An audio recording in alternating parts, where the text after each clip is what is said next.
ہمارے اس ملک کو آزاد کرانے میں ہمارے اکابرین اور بزرگان دین نے جو خون بہایا ہے، کسی اور کا اتنا پسینہ بھی نہیں بہا ہے۔ اس ملک کو آزاد کیسے کروائے؟ اس ملک کو آزاد کرانے کے لیے ایک دن، ایک مہینہ، ایک سال نہیں، بلکہ کئی سالوں کی قربانیوں کے بعد ہمارا یہ ملک آزاد ہوا۔ 1757 سے انگریز کے خلاف مسلمان لڑتا رہا۔ شیخ الاسلام حضرت مولانا حسین احمد مدنی رحمہ اللہ مرقدہ حضرت نے اس بات کی وضاحت فرمائی ہے کہ حضرت شہید ٹیپو سلطان رحمت اللہ علیہ اپنے زمانے کے قطب اور اقدار اور ابدال کے سردار، اللہ صوم و صلات کے بڑے پابند۔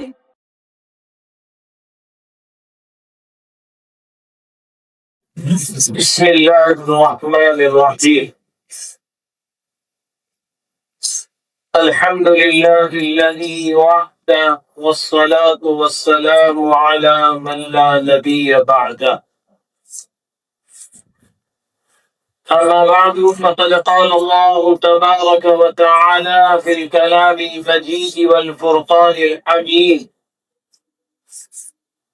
فاعوذ باللہ من الشیطان الرجیم، بسم اللہ الرحمن الرحیم،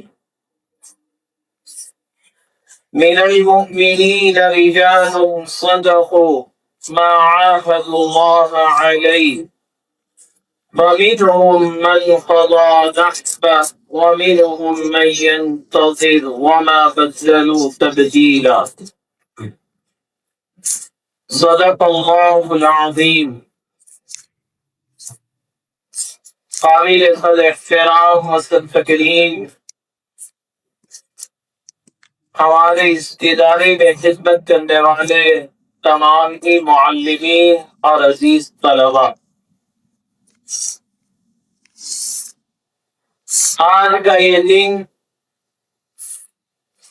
ہمارے اس ملک میں یوم آزادی کے طور پر منایا جاتا۔ ہم سبھی حضرات کو یہ بات بخوبی اچھی طرح معلوم ہونی چاہیے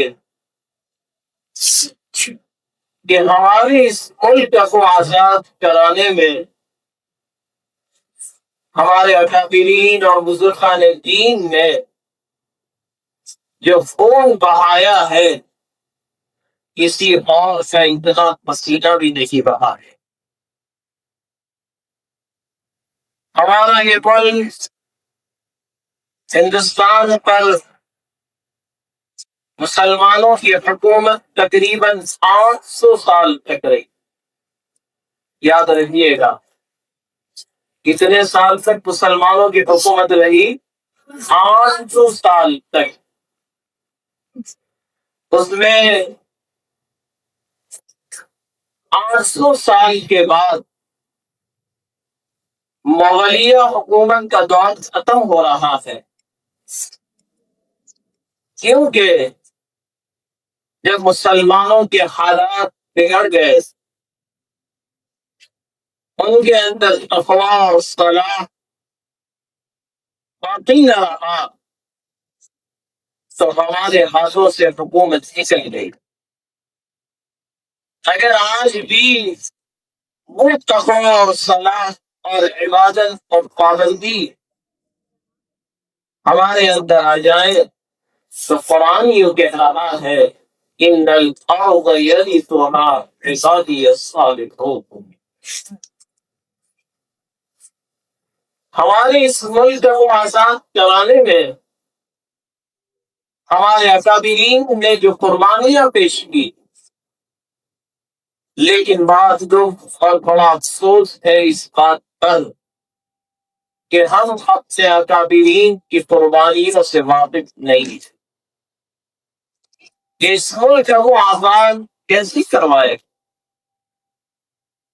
اس ملک کو آزاد کرانے کے لیے ایک دن، ایک مہینہ، ایک سال نہیں، بلکہ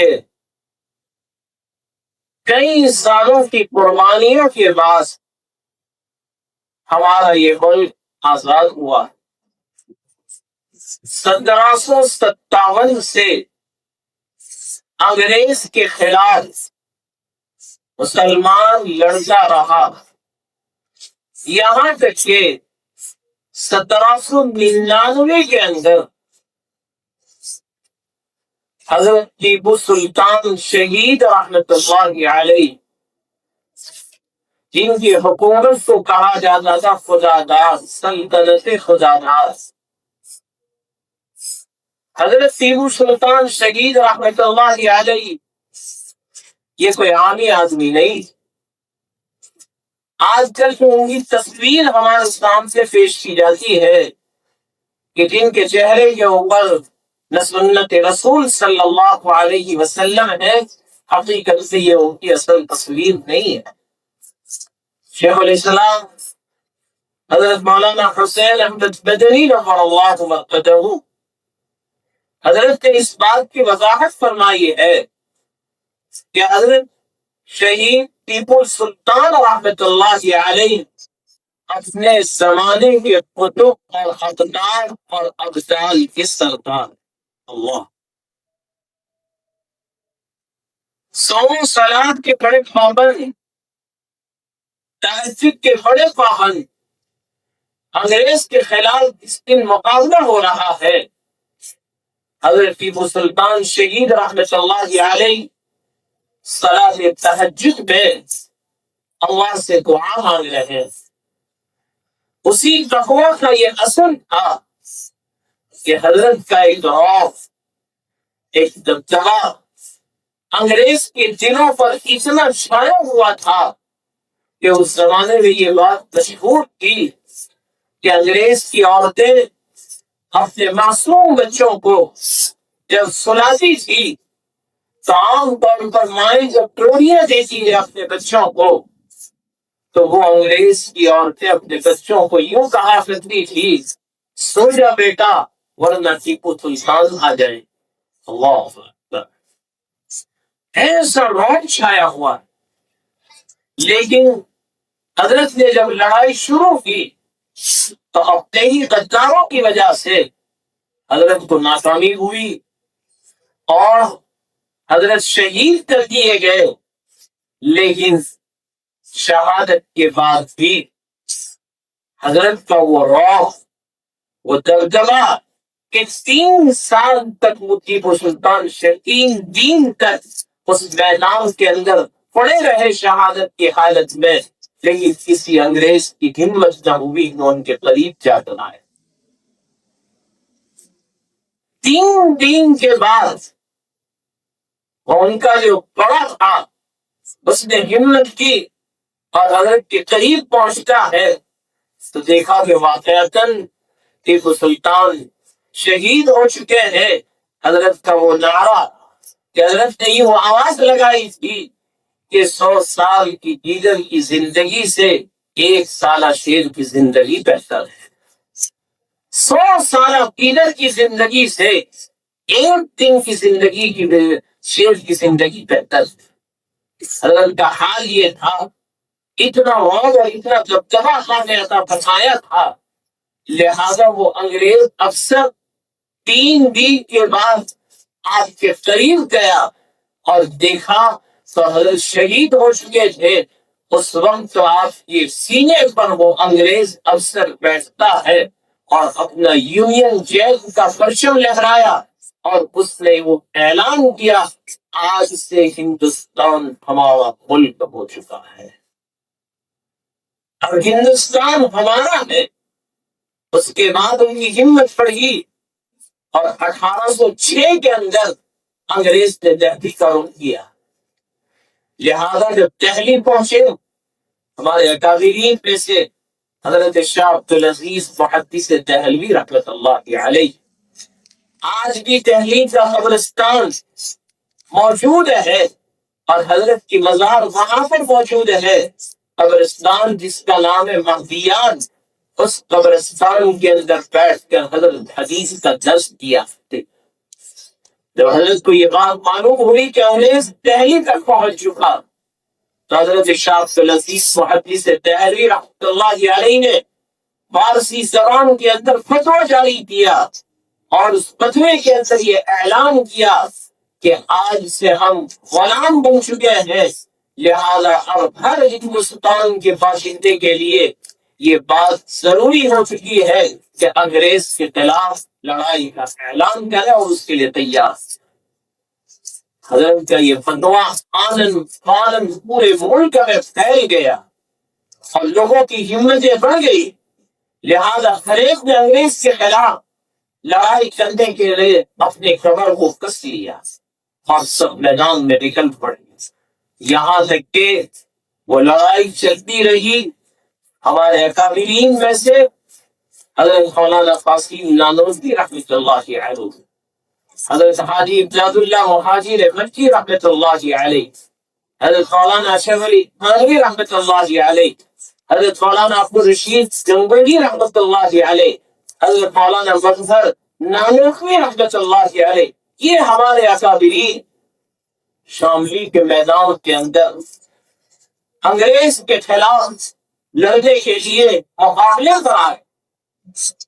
ابتدا میں حال یہ ہوا کہ انگریز کے حوصلے مست ہو گئے اور انہوں نے یہاں سے کوچ کرنے کا ارادہ کیا، لیکن پھر اس کے بعد حالات کچھ بدل گئے اور شاملی کے میدان کے اندر ہمارے اکابرین کو جام شہادت نوش کرنا پڑا، یہاں تک کہ حضرت حافظ ضامن شہید رحمۃ اللہ علیہ اسی شاملی کے میدان کے اندر شہید ہو گئے۔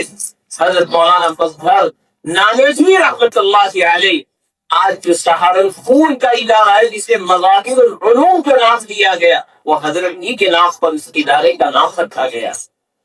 حضرت کا حال بڑا عجیب تھا، حضرت بھی زخمی ہوئے تھے اور حضرت بھی اس میدان کے اندر حالت زخمی میں پڑے ہوئے تھے، لہذا حضرت فرماتے ہیں کہ میں نے اپنی آنکھوں سے دیکھا اس شاملی کے میدان کے اندر جتنے ہمارے شہداء پڑے ہوئے تھے، جنت کی کھوڑیں، جنت کی نہر کا پانی جنت کے پیالوں میں لے کر آئی ہے اور ان تمام شہداء کو وہ جامع اور وہ پانی پلایا جا۔ حضرت فرماتے ہیں میں بھی حالت زخم اور چور ہو کر پڑا ہوا تھا، لیکن میرے اندر ابھی رغم باقی، تو ایک اور میرے قریب پہ آ گئی اور اس نے وہ جنتی پیالہ میرے منہ پر رکھا اور مجھے بھی پانی پلانے کی کوشش کی۔ دوسری نے اعلان کیا ان کو ابھی نہ پلاؤ، ان کے ابھی انتقال کا وقت نہیں آیا۔ حضرت کا حال یہ تھا کہ ہمیشہ اپنے ہونٹ کو چوسا کرتے، ہمیشہ اپنے ہونٹ کو دبایا کرتے تھے۔ کسی نے کہا کہ خود ایسا کیوں کرتے ہو؟ حضرت فرمایا کرتے تھے آج بھی مجھے اس پیالے کا لطف اور بڑا مزہ آ رہا ہے جو جنتی پیالہ میرے ہونٹوں پر رکھا گیا تھا۔ یہ ہمارے اکابرین تھے، یہ ہمارے بزرگان دین تھے، لہذا اس کے پاس انگریز کی ہمتیں پڑھی، یہاں تک کہ ہمارے اکابرین نے ان کے خلاف لڑنے میں کوئی زبر اور کوئی کسر باقی نہیں رکھی، یہاں تک کہ حال یہ ہوا کہ حضرت شیخ الہند رحمۃ اللہ علیہ، حضرت مولانا حسین احمد مدنی رحمۃ اللہ علیہ، یہ دونوں استاد و شاگرد اور ہمارے کئی اکابرین کو سالے پانی کی سزا دی گئی۔ پنڈت گپتا اپنی کتاب کے اندر اس بات کی وضاحت کر رہا ہے کہ جس وقت شاملی کے میدان کے اندر جب یہ حالات بنے، اس کے بعد انگریز نے 55,000 علماء کو شہید کروایا۔ دہلی سے لے کر شاملی کے میدان تک کوئی درخت ایسا نہیں تھا کہ جس پر کسی عالم دین کی لاش نہ لٹکی ہوئی، ایسا حال تھا۔ اور پھر وہ پنڈت گپتا لکھتے ہیں اپنی کتاب کے اندر کہ اسی وقت انگریز نے 5 لاکھ مسلمانوں کو شہید کر دیا۔ ہم نے اس ملک کو آزاد کرانے میں کوئی کم قربانیاں پیش نہیں کی ہے۔ حضرت شیخ الہند رحمۃ اللہ علیہ کو جب کالے پانی کی سزا دی گئی تو حضرت مولانا حسین احمد مدنی رحمۃ اللہ علیہ نے بھی اپنے بارے میں مقدمہ دائر کروا کر یوں کہا میرے استاذ کے ساتھ میں بھی جاؤں گا کالے پانی کی سزا بھگتنے کے لیے۔ لہذا ان دونوں بزرگوں کو کالے پانی کی سزا دی جا رہی ہے، اور اس کالے پانی کی سزا دی گئی، اور وہاں پر جب ان کو قید خانے میں ڈالا گیا، حضرت مدنی رحمت اللہ علیہ فرماتے ہیں ہم دونوں کو ایک بیرک کے اندر رکھا گیا، سخت سردی کا زمانہ، حضرت صبح تہجد کی نماز کے لیے اٹھتے تھے، حضرت مدنی رحمت اللہ علیہ فرماتے ہیں میں ایک لوٹا پانی بھر لیا کرتا تھا اور رات پر اپنی بغل کے اندر دبا کر رکھتا تھا تاکہ صبح حضرت جب اٹھیں گے وضو کے لیے گرم پانی ان کو پیش کرو۔ یہ ہمارے اکابرین، یہ ہمارے بزرگان دین۔ لہذا حضرت شیخ الہند رحمت اللہ علیہ سے انگریز آ کر یوں کہنے لگا، ابھی بھی آس اعلان کرتے اس بات کا کہ ہم انگریز کے خلاف نہیں ہیں، آپ کو یہی ابھی رہا کر دیا جائے گا۔ حضرت کے جملے آج یاد آتے ہیں، حضرت نے اس وقت یوں کہا تھا، انگریز سن لے، تو میری جان تو لے سکتا ہے لیکن میں اپنے ایمان کا سودا نہیں کر سکتا۔ ایک وقت وہ آیا، حضرت مدنی رحمت اللہ علیہ فرماتے ہیں کہ ہمارے بیرک کے اندر زہریلا اژدہا چھوڑ دیا گیا تاکہ حضرت کو سانپ کاٹ لے اور ٹوٹا یہاں سے خاتمہ ہو جائے۔ حضرت شیخ الہند رحمت اللہ علیہ کے بیرک میں جب وہ سانپ چھوڑا جاتا ہے تو حضرت نے حضرت شیخ الاسلام مولانا حسین احمد مدنی رحمت اللہ علیہ سے یوں کہا، حسین احمد ذکر اللہ شروع کر دیجئے۔ لہذا دونوں بزرگان دین لا الہ الا اللہ کی ضربیں لگایا کرتے تھے، اور وہ سانپ پر بھی ایک وجد طاری ہو گیا۔ انگریز تو اس بات کے اور انتظار میں تھا کہ صبح دونوں کی لاش کو باہر نکالا جائے، لیکن حضرت نے جب لا الہ الا اللہ کی ضربیں لگائی، اس اژدہے پر ایسا اثر طاری ہوا کہ وہ بھی وجد میں آ کر اپنے سر کو دیوار سے پٹکتا رہا یہاں تک کہ پٹکتے پٹکتے وہ خود دنیا سے جا چکا۔ صبح ہوئی تو دونوں بزرگ زندہ بیٹھے ہوئے ہیں اور سانپ مردہ حالت میں باہر نکالا گیا۔ ایسی ایسی تکلیفیں پہنچائی۔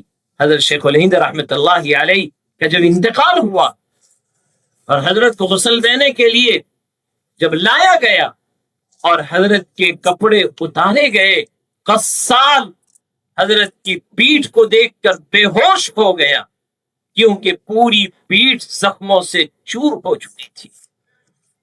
کہا کیا ہوا؟ کہا میری ہمت نہیں ہے۔ وہی حال تھا جو حضرت خباب ابن ارد رحمت اللہ رضی اللہ تعالی۔ لہذا بڑی مشکل سے ان کو سنبھالا گیا۔ حضرت مدنی رحمت اللہ علیہ نے کہا اب تک یہ بات راز میں تھی، آج راز کھل گیا کہ روزانہ انگریز آتا تھا اور سلاخیں گرم کر کے حضرت کی پیٹھوں کو داغا جاتا تھا، لیکن انہوں نے انگریز کے خلاف جو علم اٹھایا تھا، جب تک ملک آزاد نہیں ہوگا ہم بھی دم لے کر بیٹھنے والے نہیں ہیں۔ ایسی قربانیاں ہمارے اکابرین نے اس ملک کو آزاد کرانے کے لیے پیش کی ہے۔ یہ ملک ہمارا ہے، یہ ملک ہمارا ہے۔ ہم کبھی بھی اس ملک کے خلاف کسی کو آنکھ اٹھا کر دیکھیں، ہم اسے برداشت نہیں کریں گے۔ یہ ہمارے اکابرین کی میراث ہے، جنہوں نے قربانیاں پیش کر کے اس ملک کو آزاد کرایا ہے۔ جب تک جان رہے گی ہم اس ترنگے کو کبھی جھکنے نہیں دیں گے۔ جب تک ہمارے جسم میں جان رہے گی ہم اس ملک کے وفادار بن کر رہیں گے۔ ہم اس دھرتی میں پیدا ہوئے ہیں، منہا خلقناکم وفیہا نعیدکم، ہمیں یہیں پر رہنا ہے، یہیں پر زندگی بسر کرنی ہے، اور اسی مٹی میں ہمیں دفن ہونا ہے۔ یہ ملک ہمارا ہے، ہم اس ملک کے محب ہیں، ہم اس ملک کے محبت کرنے والے ہیں۔ ہم کبھی بھی اس ملک کے غدار بن کر نہیں رہیں گے، ہم اس ملک کے وفادار بن کر رہیں گے انشاءاللہ۔ سبھی طلبہ کہیں کبھی بھی ہم اس ملک کے غدار نہیں بن سکتے، ہم ہمیشہ اس ملک کے وفادار بن کر رہیں گے۔ ہمارے ملک کے اوپر آنچ آ جائے یہ ہمیں برداشت نہیں ہے۔ یہ ہمارے اکابرین نے ہمیں آزاد کروا کر دیا ہے، ہم ہی اس ملک کے وفادار ہیں، لہذا ہمیں دعا کرنی چاہیے اللہ ہمارے ملک کو دین دگنی رات چگنی ترقی عطا فرمائے، ہمارے ملک میں امن و امان قائم فرماوے، ہمارے ملک کے فتنہ و فساد سے اللہ حفاظت فرماوے۔ ہم فسادی نہیں ہیں، ہم تو امن اور شانتی کا پیغام دینے والے ہیں۔ یہ ہمارا مشن ہے، دعا کرتے رہنا چاہیے. اللہ رب العزت نے اس ملک کو آزاد کیا ہے، اللہ ہمیں آخری دم تک یہ آزادی حقیقی معنی میں اس کی خوشیاں ہمیں عطا. لہذا آج 75واں سال ہے یوم آزادی کا. اللہ سے دعا کرتے ہیں اللہ رب العزت ہمارے ملک کو اور مزید ترقیات عطا فرماوے اور برادران وطن کے ساتھ ہمیں آپس میں مل جل کر رہنے کی توفیق عطا فرماوے. مذہب نہیں سکھاتا آپس میں بیر، مذہب نہیں سکھاتا آپس میں بیر رکھنا. ہم ہندوستانی ہیں، ہم اہل وطن ہیں. یہ ملک کی یہ تاریخ رہی ہے کہ جب سے یہ ملک آزاد ہوا ہے اس ملک کے اندر ہندو، عیسائی، سکھ، مسلمان سب نے شانہ بشانہ مل کر اس ملک کو آزاد کرایا ہے. ہم پہلے سے ساتھ رہے ہیں، اخیر تک ساتھ میں رہیں گے انشاءاللہ. اللہ ہمارے ملک کی حفاظت فرماوے اور جتنے بھی اس ملک کو آزاد کرانے کے لیے ہمارے اکابرین نے اپنی قربانیاں پیش کی ہے، اللہ کے درجات کو بلند فرما دے. آمین. وآخر دعوانا ان الحمد للہ رب العالمین.